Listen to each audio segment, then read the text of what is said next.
sine theta. Now, in our discussion yesterday, we had, of course, the cofunctions and when they're equal, and then also your even and odd properties. But I'm going to just pull out some examples. They're not in the book, so don't ask me what number they are. I'm going to do some examples from an old book and some examples that are adjacent to questions from your homework. But we're going to start actually proving trig identities.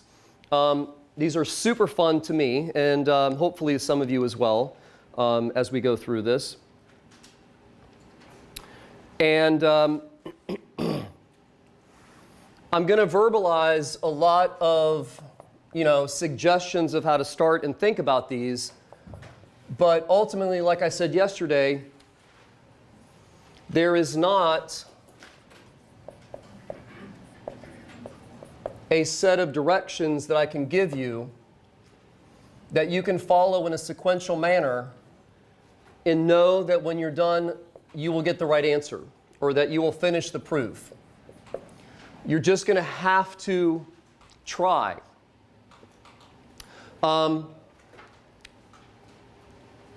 How you work through the process is going to be ultimately up to you. This is our very first day of doing trig proofs, so I'm not going to be I'm going to ask for a lot of input from you to kind of give me like the next step of what to do, because I don't want all of these proofs to be my proofs. I want you to direct where we go, and we might end up with a proof that's 5 lines long where somebody else does the same proof in 4 lines or 3 lines. Yes, ma'am? Thank you for pointing out that I didn't tell you what we were doing. I need as much help as I can get. When you start a trig proof, it is a puzzle. You have all of these identities are going to be true.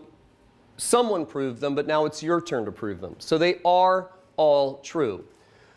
It's it's the introduction to this, and it's in a high school textbook. So the first suggestion is pick the side that you think looks the most complicated. If you are watching my old videos for review, you will see that my proofs start with the full-blown identity, and I work off of that. It's okay. It depends on how strict your teacher is. It's not technically okay, because once you write the full identity in your proof, you are unintentionally, and I was unintentionally showing an assumption that this identity is actually true. That's not good technique for doing proofs. So we want to start, if there's a most obvious side, more complex side, if there's one of these two sides seems more complex, that is where you want to start. So, and sometimes it's not obvious where to start. There'll be times where you have to kind of quote unquote work on both sides. And I will say that in this new book that we're working with, I don't actually like all the suggestions that they give in the homework. There's sections of homework where it says work on both sides. I don't want any proof ever done in here, because I know what is going to come, at you at the end of senior year of IB, and that really testing your knowledge of what a really good structured proof looks like. I don't want you working on both sides. The tips and tricks they're trying to give you in the directions of the homework, they're not bad tips or suggestions, but I think you should leave it up to yourself and your own exploration to know when you should be trying certain techniques, not being told when to do that. Left or right, what are we starting with? I would say the right. You got a power of 2, and on the left-hand side, you have powers of 1. 100%, it's easier to bring powers down than it is to bring powers up. So the best format of these proofs is to say, hey, I'm going to start a proof. I'm going to start with a particular side, LHS for left-hand side or RHS for right-hand side.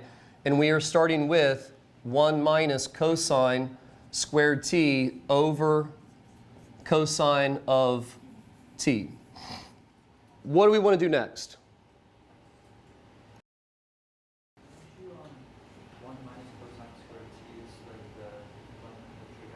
Yeah, and I can just glance at my notes of what I did in my notes when I did this the first time in a different book, and that's not actually what I did, and what you just said is going to be arguably a little bit quicker. Whenever you see powers of 2 start showing up, your Pythagorean identities, when you can use them in a proof, make things very simple, very quick. Nearly, there's no absolute statements, these are puzzles. nearly all the time.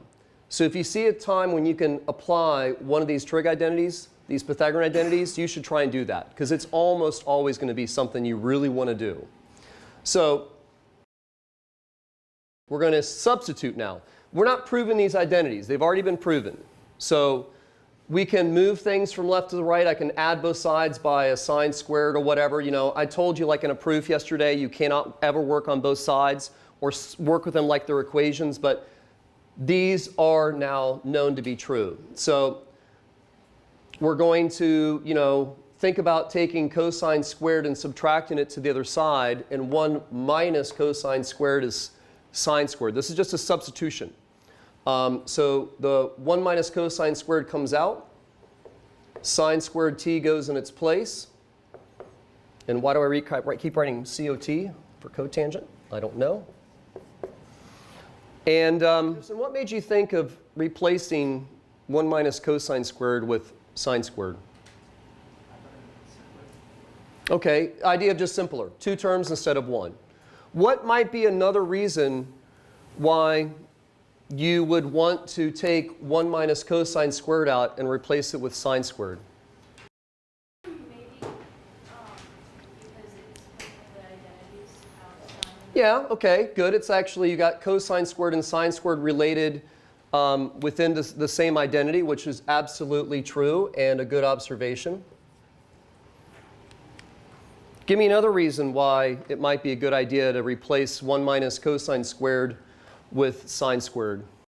Because it can form into tangent, right? And tangent has what in it? Sine over Okay. cosine. When you do a proof, and this is why I'm emphasizing, all of those answers were great, but remember, when I give you an identity to prove, they do all work. I mean, we're in textbook land. This isn't like the real world where, you know, we've got some equation, we don't know if it works, and some identity, we don't know if it works, and, you know, it is true. And our answer, so when you pick a side to start with, you are literally looking at the answer.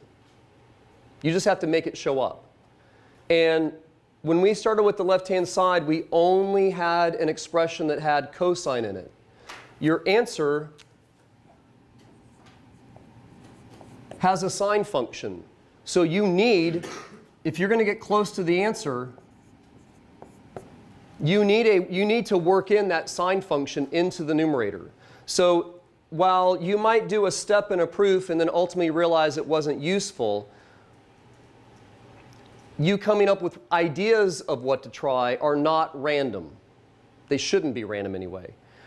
They should be looking at the end goal and trying to get closer to that. No sine, sine, let's put the sine in. Next step. Well, sine t over cosine t simplifies to tangent t, and then you multiply it by the leftover sine. There you go. Kind of basically like factoring, right? You bring the power of 2 down to a power of 1. You get sine of t times sine of t over cosine of t, or maybe just write the right. Maybe you could just, you know, this is a puzzle that you are creating and solving. And you have to show enough that I can see that you've got some good logical work in there, but you might show more steps and you might show less. Like maybe this right here does not need to be included. I mean, give me the correct answer. Sine over cosine is tangent of t, and you just have, like she said, you just have that left over sine of t in your expression, and that's actually done. It doesn't matter that, of course, the multiplication is backwards. Okay, let's take a look at another one. The tangent of x plus the cosine of x over 1 plus sine of x is equal to secant of x. I mean, it's only the second proof we've done together, so I still want to do some like guided practice. How should we start every proof? What's that? Try and pick the what? Hardest side. Why are you whispering at me? Hardest side, right?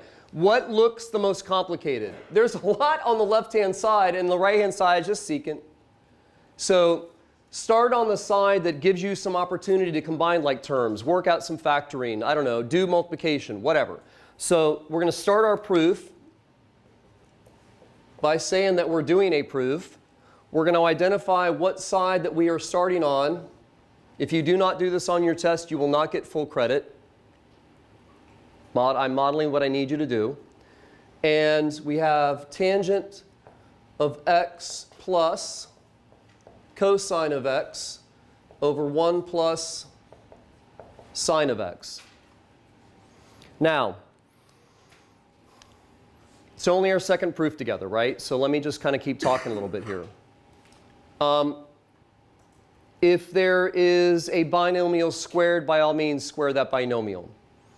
If there is an obvious immediate application of one of the Pythagorean identities, then use it. If there is an obvious opportunity to say factor, maybe you've got a power of 3 here and you know your answer is a power of 1 or something like that. Do that math. It's going to take one of the links out of the chain between the start and the finish. But is there any factoring?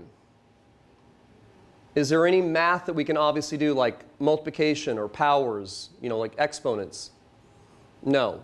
Is there an application of any of the Pythagorean identities? There's no power. These all have powers of 2. There's no powers of 2 here. So the way this expression sits, I mean, some of you might have some nice idea that's going to be better than what I'm about to do, but I'm probably just going to write this in terms of sine and cosine. Don't make that your first step every single time. If you make every expression immediately go into sine and cosine, you are going to create more complexity for yourself and more work in your homework. But there's nothing I can do. Like, if this just sits the way it is, there's no math that can be done. So, I mean, I can put this over 1 and find a common denominator, but there's no tangent in my answer, so might as well just get rid of tangent now. So not much is going to happen. I'm just going to write tangent as sine over cosine. So sine of x over cosine of x plus cosine of x over 1 plus sine of x. What might we do next and why? How many terms are in this expression? 2. How many terms are in our answer? So why is it asking us and coming up with the idea of making the denominators the same, which is 100% what you should be doing? We need to make these 2 terms into 1. Is it going to get secant at the end? Maybe not. We might be going down a branch that's not helpful, but I love that idea. Thank you. So we're going to multiply the second fraction by what in the numerator and denominator? Cosine of x. Both in the numerator and in the denominator. And then for the first term, obviously, we have a denominator of cosine. This has a denominator of 1 plus sine. You did a great job for me putting you right on the spot like that. We're going to multiply the numerator and denominator by 1. Whoops, what is that? 1 plus sine of x. And make that common denominator that suggested. So sine times 1 and sine times sine. So we have sine of x plus sine squared x all over, because we are making that common denominator. By the way, we're going to have a big old nasty fraction, and the answer is just 1 over cosine, right? So lots of things are going to need to cancel. And normally when I give you a fraction, I don't know what I'm doing this for. Normally when I give you a big old fraction, I say, like reduce or simplify. Don't you have to normally factor first, right? So leave, and it's usually the denominator. But if you have an expression that's already in factored form, leave it that way. So I'm not going to actually distribute the common denominator. I'm going to leave it in factored form. Cosine of x, and you should too, times 1 plus sine of x. Okay, so we have our common denominator, cosine of x times 1 plus sine of x. We've got sine plus sine squared of x. And then, of course, our second fraction has a numerator of cosine squared of x. Anybody see any potential simplification that can happen? I'm going to get you in soon.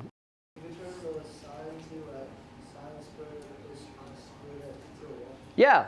So again, constantly be looking at an opportunity to apply one of those Pythagorean identities. We're going to do substitution. We have two terms of sine squared plus cosine squared, and that is equal to 1. That is really much, much simpler, right? So with just one substitution of Pythagorean theorem, we can get rid of two second-degree trig terms and instead replace it with just 1.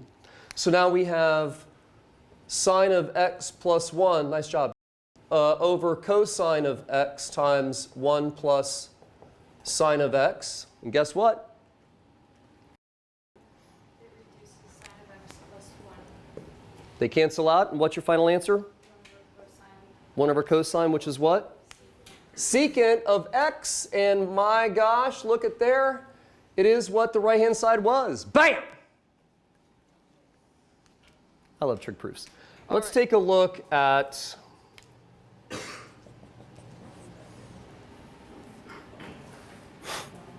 cosine of x to the 4th power minus sine of x to the 4th power is equal to 1 minus 2 sine squared of x. Try and work on that for a few minutes. Where are we at? Here? You can do whatever you want. That's what I would do. How you doing? Oh, I was just going to ask how you were doing. Okay, but you did think you got it? Maybe. What'd you start with, left or right-hand side? Of course. Of course. Why? Why? Powers of 4. It's always easier to get powers to come down through factoring and division. That's what, and I might be missing something, but factoring and division are the two math operations that bring exponents down. That is a form of simplification. So because there's two terms and there's two terms, you know, sine and cosine are both sort of like those basic, fundamental trig functions. So that really extra complexity that's on the left-hand side is from those higher powers of 4. So you should, doesn't mean you, I mean, if you start with this proof on the right-hand side, it's not like you're going to get it wrong. You just might have to be a bit more creative in your thinking process. So he started his proof on the left-hand side and hopefully wrote that. So we have cosine to the 4th minus, whoops, don't forget the angle measure, cosine of x squared minus sine of x.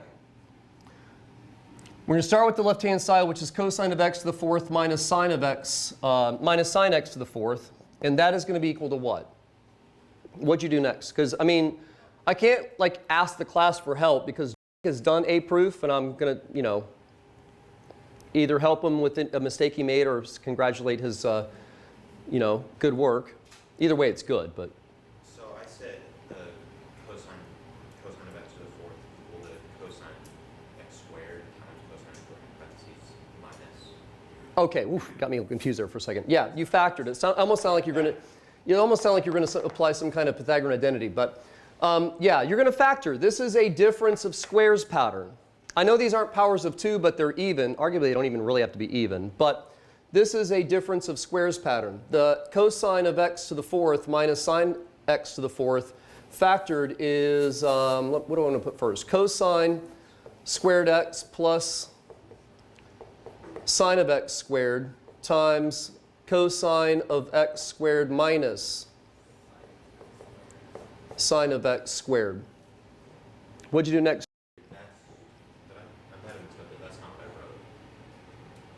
That is what you should have wrote. Your left-hand side is following that a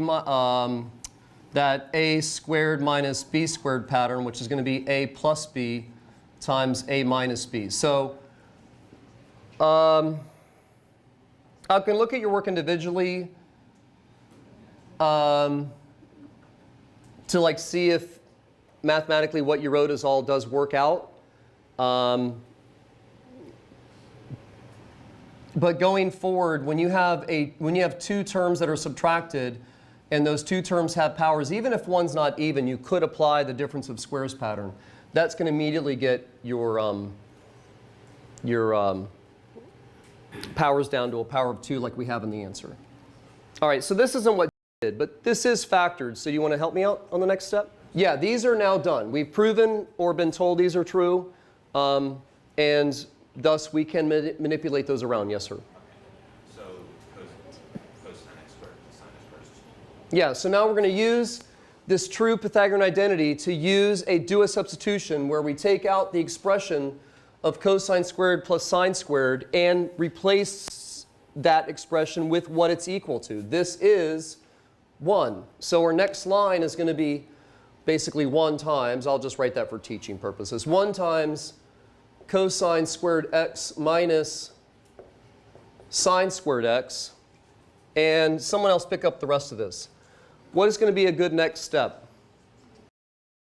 So you obviously distribute it, which wouldn't be really distributing. But cosine squared x in the first Pythagorean identity, you can manipulate it by subtracting sine squared theta, which turns cosine squared theta into 1 minus sine squared theta, and then that would reduce down. So be aware, like this is our first day in trig proofs, and we really kind of just barely even got into chapter 5. You don't need to write this kind of justification. I'm doing it for notes and said it, which was a good thing to kind of discuss. We're looking to get rid of the final answer has no cosine. We need to do a substitution to remove this cosine squared. And it is squared, which are those powers of 2 that we have in the Pythagorean identity. So let's isolate the cosine squared. This is not a proof. We already know this is true. So we can move things around like asked. And so we have cosine squared theta is equal to 1 minus sine squared theta. And we're doing a substitution. Like we got cosine squared x coming out being replaced with 1 minus sine squared x minus sine squared x. And then, of course, yay, like terms, 1 minus 2 sine squared x, which is the answer. Bam! Done! Whoop, whoop! It's a puzzle, Nico. Come on, man.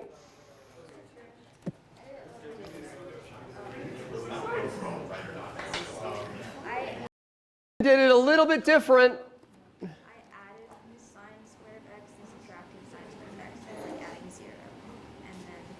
And still got the right,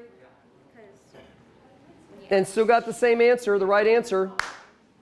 Okay, it's not the answer, it's an answer. And you're going to have to lean on each other, which some of you don't do very well, to successfully get through this homework and know that what you're doing is right. There is not a solution. Work is right. It's not this proof, but it's right. So you need to be sharing your work with another student or with me, but I'm not, I don't have like infinite hours of tutoring available. And let other people look at your work and discuss these together, because if you teach or show someone else how to do the problem differently, they're going to learn from that. You're going to enforce your knowledge by teaching it to somebody else. And, it's a two-way learning process. I have taught classes.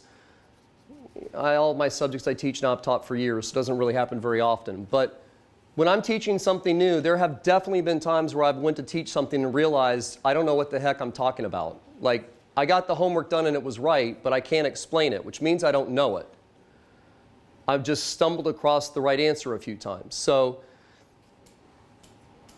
by getting help, you are going to not only learn more yourself, but give the person you're asking for help an opportunity to learn and deepen their understanding more. Okay, so these are puzzles. Together, we got cosine of arc sine of x is equal to the square root of 1 minus x squared. Both sides look pretty complex, but one side has just algebra, and one side has a trig function with a composition of an inverse trig function. So what side looks more complicated? The left. Okay, so we've got a proof which we are going to start with the left-hand side. And we have the cosine of inverse sine, just using both notations to remind you of both arc sine and inverse sine. Doesn't matter which one you use. And that's the start of our proof. This is a quite complex expression, and we clearly need to get rid of all references of any trig at all. How are we going to do that? You're gonna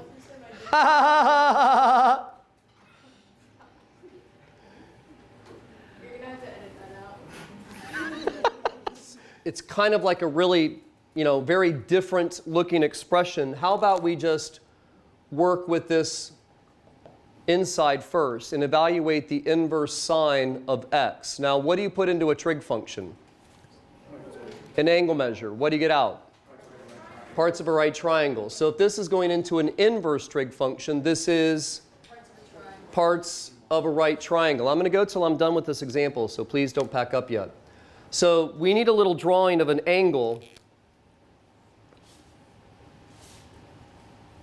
that has a reference triangle. This is theta. And we have a reference triangle. If this x is going into the sine function, this has to be the opposite and hypotenuse.